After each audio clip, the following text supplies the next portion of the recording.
Hi hello ನಮಸ್ತೆ ಎಲ್ರಿಗೂ. ಇವತ್ತಿನ ಷೇರು ಮಾರುಕಟ್ಟೆಯ ವಿವರಗಳಿಗೆ ತಮ್ಮೆಲ್ಲರಿಗೂ ಆತ್ಮೀಯವಾಗಿರ್ತಕ್ಕಂಥ ಸ್ವಾಗತ. ನಾನು ನಿಮ್ಮ ವೀರೇಶ್ ಮಳಗಿ.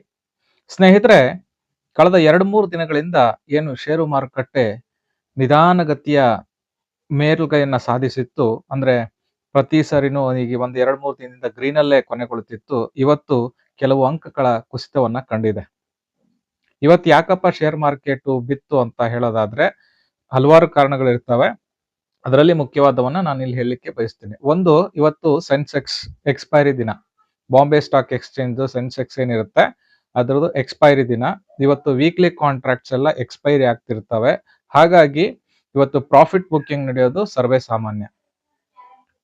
ಅದರ ಜೊತೆಗೆ ಈ ಕಳೆದ 2 ದಿನಗಳಿಂದ ಏನು ಮಾರ್ಕೆಟ್ ಗ್ರೀನ್ ಅಲ್ಲಿ ಇತ್ತು ಅದು ಒಂದು ಕಾರಣ ಇವತ್ತು ಪ್ರಾಫಿಟ್ ಬುಕ್ಕಿಂಗ್ ಆಗೋದಕ್ಕೆ.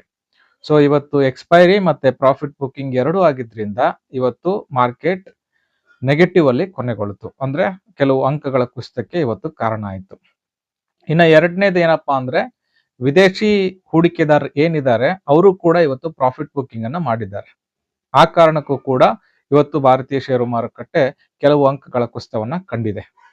ಈಗ ಒಂದೊಂದಾಗಿ ನೋಡೋಣ. ಅಂದ್ರೆ ನಿಫ್ಟಿ ಎಷ್ಟು ಕುಸಿತಿದೆ, ಸೆನ್ಸೆಕ್ಸ್ ಎಷ್ಟು ಕುಸಿತಿದೆ, ನಿಫ್ಟಿ ಬ್ಯಾಂಕ್ ಎಷ್ಟು ಕುಸಿತಿದೆ, ಮತ್ತೆ ಮಿಡ್ ಕ್ಯಾಪ್ ಎಷ್ಟು ಕುಸಿತಿದೆ ಅಂತ ಬನ್ನಿ ನೋಡೋಣ ಒಂದೊಂದಾಗಿ.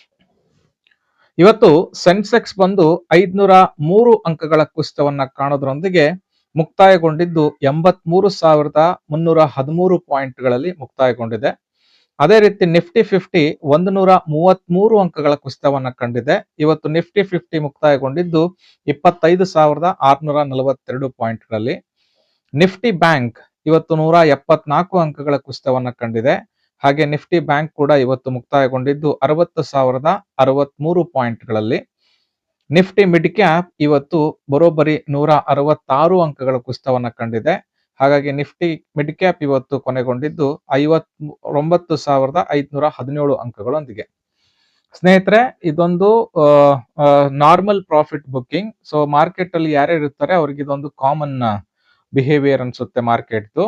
ಈ ಕಳೆದ ಒಂದಷ್ಟು ದಿನಗಳಿಂದ ಏನ್ ನಡೀತಾ ಇದೆ ಆಕ್ಟಿವಿಟೀಸ್, ಭಾರತ ಮತ್ತು ಇಂಗ್ಲೆಂಡ್ ಅಂದ್ರೆ ಯುರೋಪ್ ಒಕ್ಕೂಟಗಳ ನಡುವೆ ಆಗಿರ್ತಕ್ಕಂಥ ವ್ಯಾಪಾರ ವಹಿವಾಟು ಒಪ್ಪಂದಗಳು, ಭಾರತ ಮತ್ತು ಅಮೆರಿಕದ ನಡುವೆ ಆಗಿರ್ತಕ್ಕಂಥ ವ್ಯಾಪಾರ ವಹಿವಾಟು ಒಪ್ಪಂದಗಳು ಬರೋ ದಿನಗಳಲ್ಲಿ ನಮ್ಮ ಮಾರ್ಕೆಟ್ ಸದೃಢವಾಗಿ ಮೇಲೆ ಹೋಗೋದಕ್ಕೆ ಒಂದು ಭದ್ರ ಬುನಾದಿಯನ್ನ ಹಾಕಿಕೊಟ್ಟಿದ್ದಾವೆ. ಆದ್ರೆ ಮುಂದೆ ಏನಾಗುತ್ತೆ ಅಂತ ಯಾರಿಗೂ ಗೊತ್ತಿಲ್ಲ. ಮಾರ್ಕೆಟ್ನ ಯಾರು ನಾವು ಪ್ರಿಡಿಕ್ಟ್ ಮಾಡಕ್ಕಾಗಲ್ಲ. ನೋಡೋಣ. ಪ್ರತಿದಿನದ ಷೇರು ಮಾರುಕಟ್ಟೆಯ ಮಾಹಿತಿಗಾಗಿ ದಯವಿಟ್ಟು ನನ್ನ ಪೇಜ್ ಅನ್ನ ಫಾಲೋ ಮಾಡಿ, ನಮ್ಮ ಯೂಟ್ಯೂಬ್ ಚಾನೆಲ್ನ ಸಬ್ಸ್ಕ್ರೈಬ್ ಮಾಡಿ ಹಾಗೂ ಲೈಕ್ ಮಾಡಿ, ಶೇರ್ ಮಾಡಿ. ಧನ್ಯವಾದಗಳು.